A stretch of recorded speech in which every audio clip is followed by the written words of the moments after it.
Assalamualaikum warahmatullahi wabarakatuh. Saya Muhammad Zahra dari kelas 11 bahasa absen nomor 2 mau melakukan remedial PH kedua yang berjudul sistem peredaran darah. Jadi sistem peredaran darah yaitu sistem tubuh yang berfungsi mengangkat oksigen, nutrisi, dan hormon ke seluruh tubuh. Komponen utama sistem peredaran darah yaitu yang pertama jantung, yang kedua sirkulasi sistemik yang dimulai dari jantung menuju aorta, menuju seluruh tubuh, lalu menuju ke vena cava, lalu terakhir di atrium kiri. Yang ketiga ada sirkulasi pulmonalis, yaitu dari jantung ke arteri pulmonalis, ke paru-paru, ke vena pulmonalis, dan berakhir di jantung. Yang keempat ada pembuluh darah. Pembuluh darah terbagi jadi 3, ada arteri, vena, dan kapiler. Kalau arteri itu fungsinya untuk membawa darah keluar dari jantung. Kalau vena itu fungsinya membawa darah kembali ke jantung. Kalau kapiler itu pembuluh darah yang sangat kecil. Terus yang kelima ada darah. Darah itu ada 3 jenis. Sel darah itu ada 3 jenis. Ada eritrosit atau kita sebut sel darah merah. Terus ada leukosit atau sel darah putih. Dan terakhir ada trombosit. Terus di sini ada fungsi peredaran darah. Yang pertama untuk mengangkut oksigen dari paru-paru ke seluruh tubuh.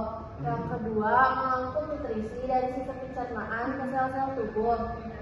Yang ketiga membuang produk limbah seperti karbon dioksida ke sel tubuh.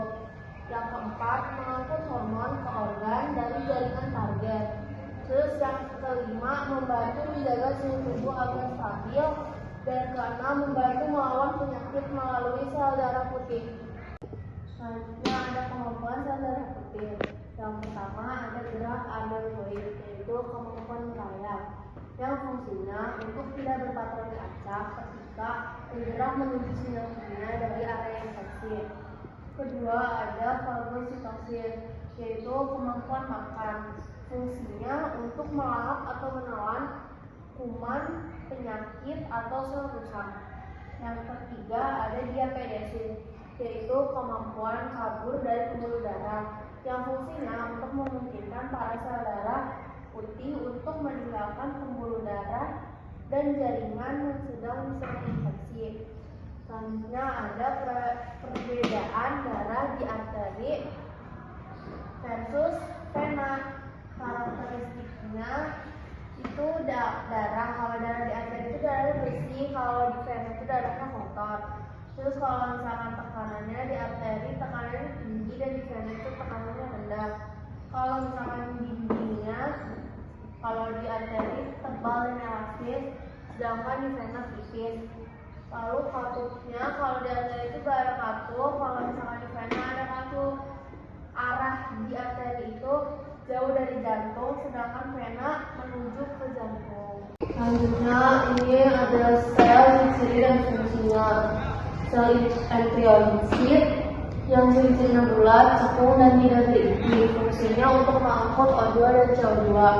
Terus ada leukosit yang ciri-cirinya berisi dan bisa bergerak.